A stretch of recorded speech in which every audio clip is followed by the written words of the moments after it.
Rolling as usual. Uh, give folks a minute or two to join in. As we do that, I will go ahead and just do a quick intro here for the folks who are joining in for the first time, or for folks who are going to be watching this video later and don't know what the Virtual Bro Bag is all about. As normal, just make sure that if you're sharing something, we are recording this, so make sure that you don't share anything that could cause you any kind of trouble, since it's going to be on the internet afterwards. The Virtual Brown Bag is a place where we get together and we share tips and tricks. We share experiences, things we've learned the hard way. We share frustrations or difficulties of things that we are going through, and in the hopes that we can help out somebody else as we do all this sharing. So, not supposed to be a one-way conversation. And with today's topic, it's going to really meant to be a conversation between among all of us. Logistics, we do this every Thursday from 12 to 1 Central Time here on Skype, and everybody's welcome to join in.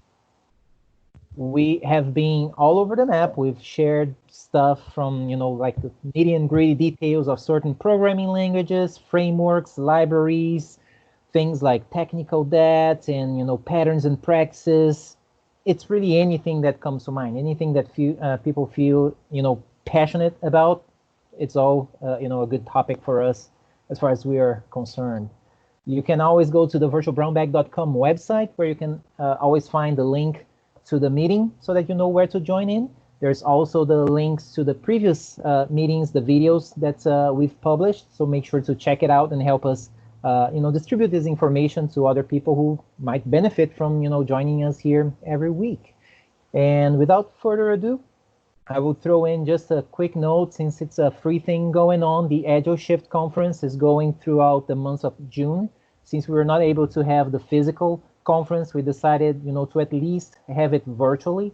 So we're doing one session per day, Monday through Thursday, through the end of the month. So you just, go to the website, sign in, and like today, there's one for product owners that I'm actually interested in attending that one as well. So make sure to check it out. It's some free content that's out there, and you may be able to improve yourself as you do so.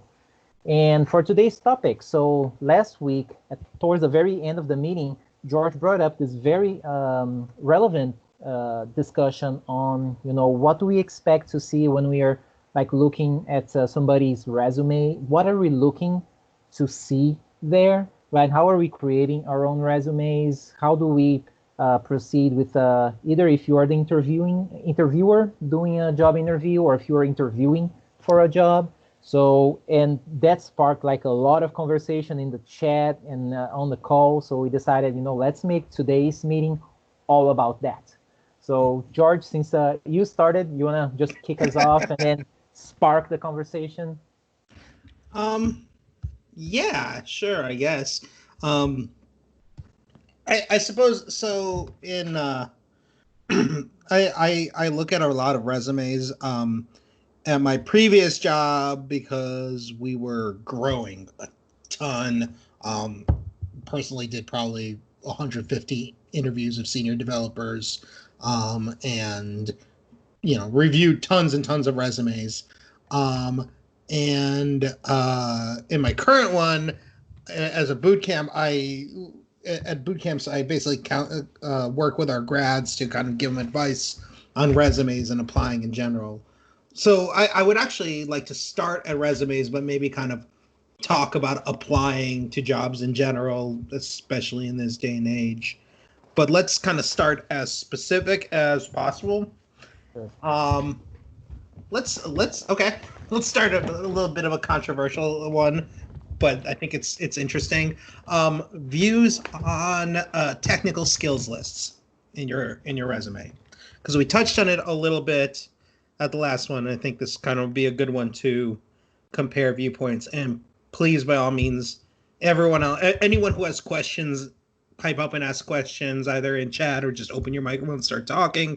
I like being interrupted. No, I don't, but I don't mind being interrupted. And especially if you have experience with like looking at resumes, hiring, and so on. Throw in your opinions there, just as valid as ours, as long as they're the exact same opinions that we have. So So about technical skills lists. Oh no, I'll say this also, just kind of a high level. Um, my opinion, like most resume advice is just people giving their opinions, and it contradicts so often. So I try not to give too much, at least without backing up and setting context for why I think certain things. And even then, I think a lot of it can be taken as opinion. So definitely don't take this as a final word on anything. Okay. Technical skills list. I know some people don't like them. I know some people do like them. I'll give the case for technical skills lists. Um, and it's automated resume scanning. So, one of the I'll describe kind of where that came up a lot at Surge. Um, so we're a consulting firm. We did a lot of working with a lot of kind of working with clients, where clients would come in, they'd have certain specific needs. They'd say, I need someone that has experience with MuleSoft. And we'll say, do you really? Like, can't you just take a really good developer? And they'd say, no, I needed someone with experience with MuleSoft. And eventually you got to say, okay, you're the client. So if we want your business, we got to give you what you want. And then we'd look, we had a system that I built along with some other people for tracking skills of everyone that's currently at Surge. And it would look in there. And even if we found someone in there that wouldn't necessarily help because maybe they'd be on a project. So then we'd have to like start looking, and even then they might not have put it in there. So then the next thing, the only thing we could do was to start searching resumes. First step, start searching resumes of everyone at Surge. Second one, start searching resumes of everyone that's applied to that place. And that point, we just had them in a big Google Drive, search MuleSoft. Hopefully something pops up. So I think from that point of view, technical skills lists are pretty useful, because if it pops on that search, I'm going to tell you, take a look at your resume. Some interesting caveats to that means you need to list like all the tech that you can have experience with that someone could reasonably ask for, and is profoundly uninteresting for anyone kind of looking at it. And so, and that, which kind of sucks, honestly. And you really probably should make sure it's on there. Well, you don't have to make sure it's on there only once, but like if the word pops up in other places, it's not, someone will still find your resume. So I don't know. What are other people's thoughts on technical skills lists? Claudia? Yeah, as you were going through it, I mean, I do agree with the point of it is beneficial having it to just pop up on automated resume scanning and all. So what if and what bugs me is when that list is right at the top, like there's the candidate's name, that alphabet soup, where it's like, at that point I don't want to see that. If you already showed up on my system, I don't want to see that. Could we just move that all the way down to the bottom? It's not in my way. Because let's say that I'm looking for somebody who works on, programming language X, or has it listed on their resume. It would be very beneficial for me as the person evaluating that resume and making that decision whether I want to call that person or not, maybe to have some context that describes what's the kind of experience that person has had. Is it something like, oh yeah, I picked it up like over a weekend to do some like Hello World app, and I'm interested in learning more about it?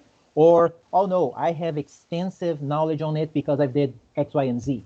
That would help me a lot deciding, yes, you're a good, candidate for it, or no, I'm sorry, it's not the gig for you, right? So we respect, each other's time by doing that, right? How much time is it really?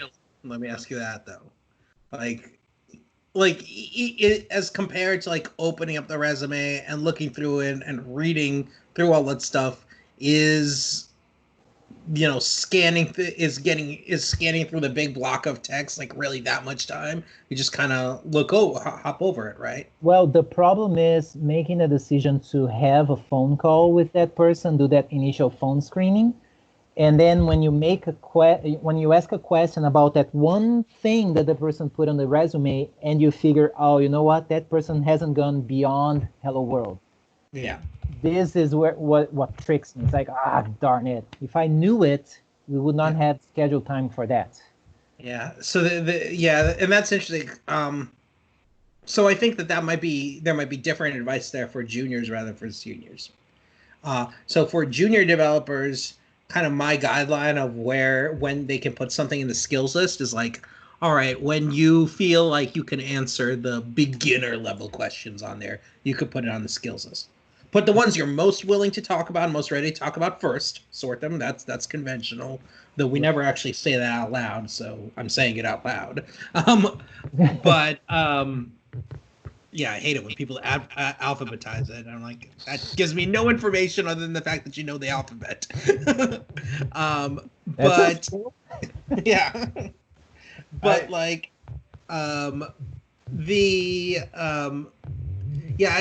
think, I think with a junior, you probably do expect. Yeah, I mean, you don't expect them to be like super good at any of this stuff, right? Sure. So with a junior dev, I'm like for example, a lot of times, I'll see NoSQL on there, like when I'm reviewing their resume, and I'm like, all right, so first of all, what is NoSQL? You got to be able to answer that question. Second of all, name 3 NoSQL databases. Like if you can do that, you have that like 10 minutes of Wikipedia level knowledge of it, and you've done something with it.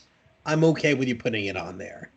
And that's kind of the thing I end up telling people all the time. You have to, if you're going to put it in there, you have to be able to get past those intro level questions on it. Right.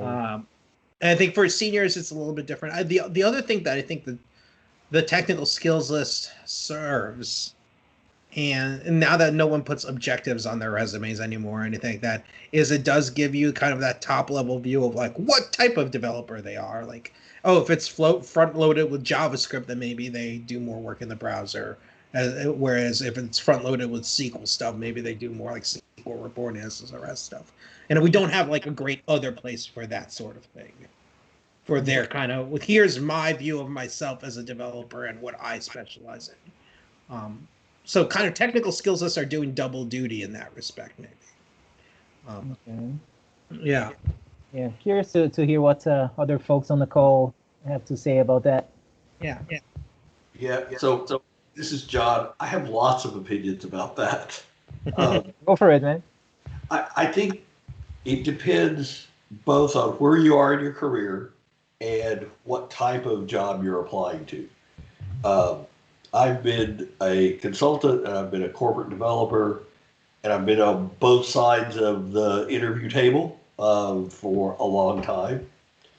And my experience is that when people are starting out, the important thing really is to know what they want to do, especially if you're hiring in a corporate environment. You really, like, what you're trying to figure out is, will this person fit in here? And what they know is not nearly as important as what they want to know, right? And so I encourage people, if you're looking, in the corporate space, what you really want to do, you really need to figure out what you want, what kind of job you want, and tailor the resume for that, right?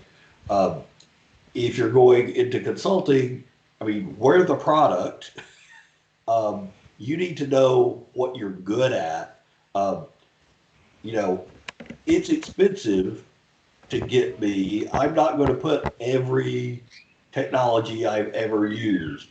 For one thing, that'd be way too long and nobody wants to read that. And there are a whole bunch of them I don't ever want to do again. Like, advanced revelation is not something anybody wants to see. And, I don't admit out loud that I ever did that.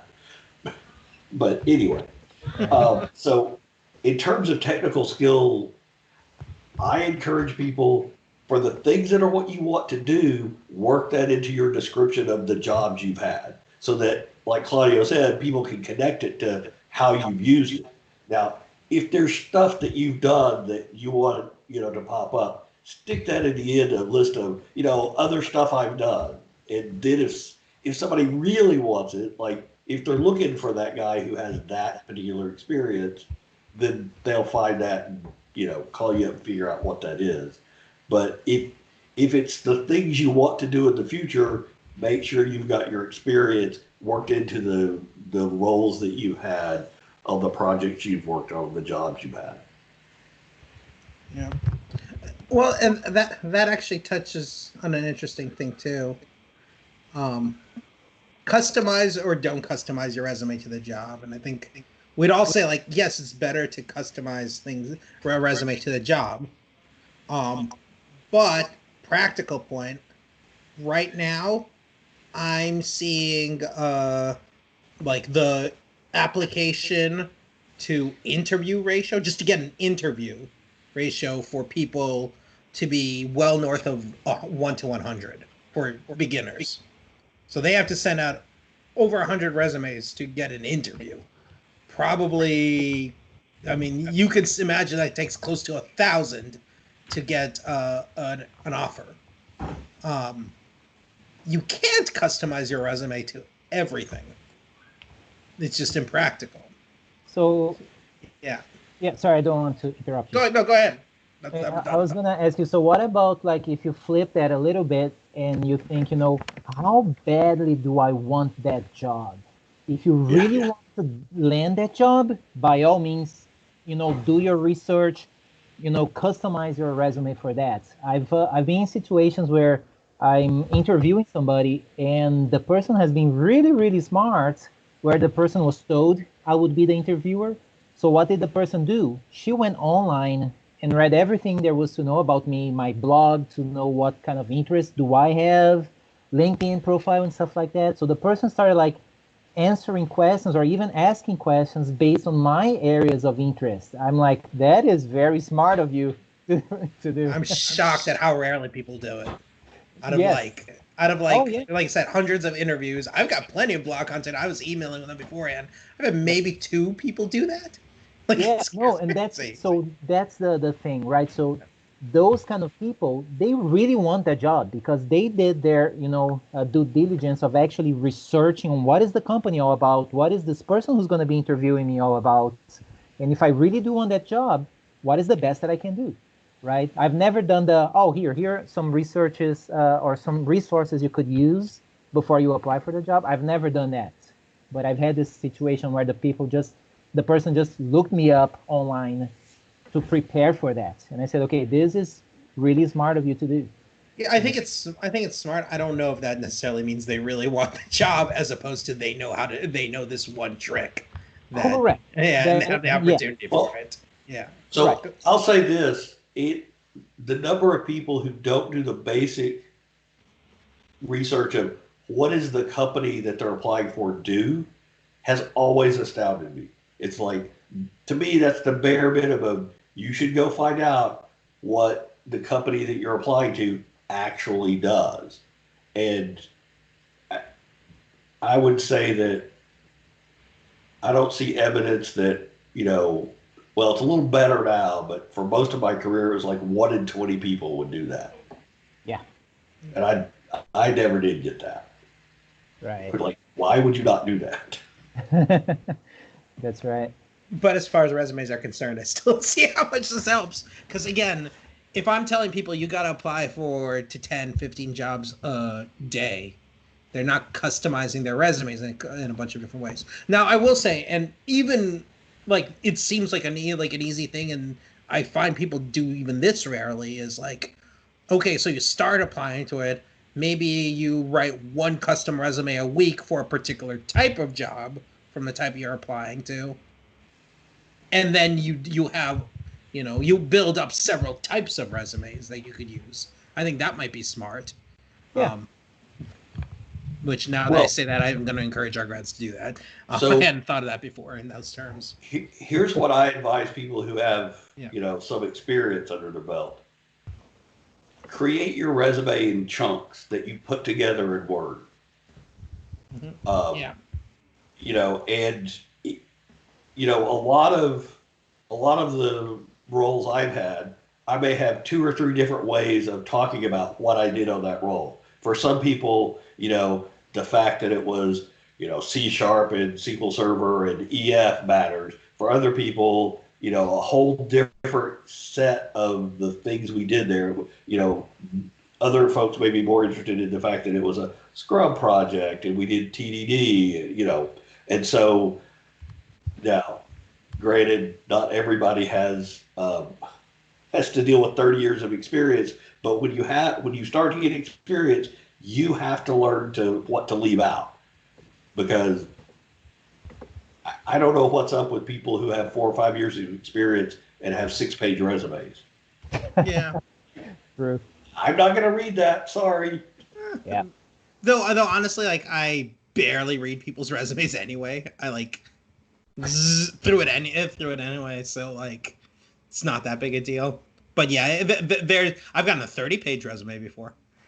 Jeez. All Man. right. How important? But I mean, like, the 1 pager. Okay, I had someone.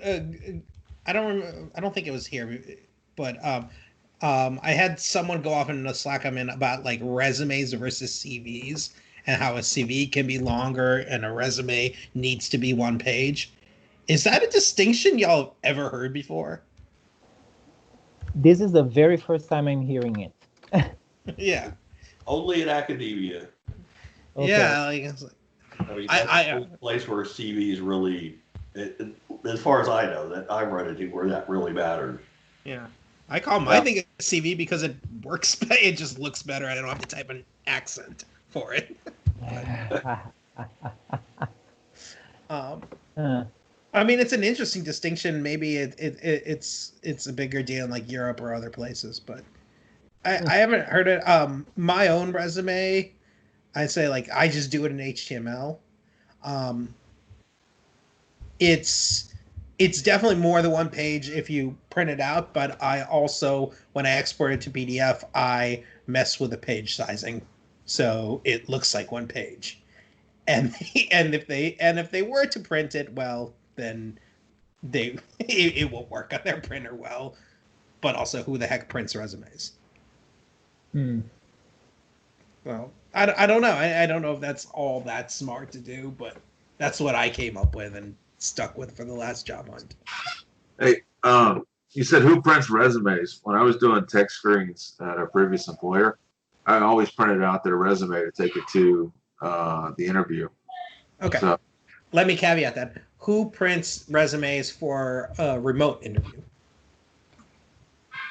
Would anyone print them?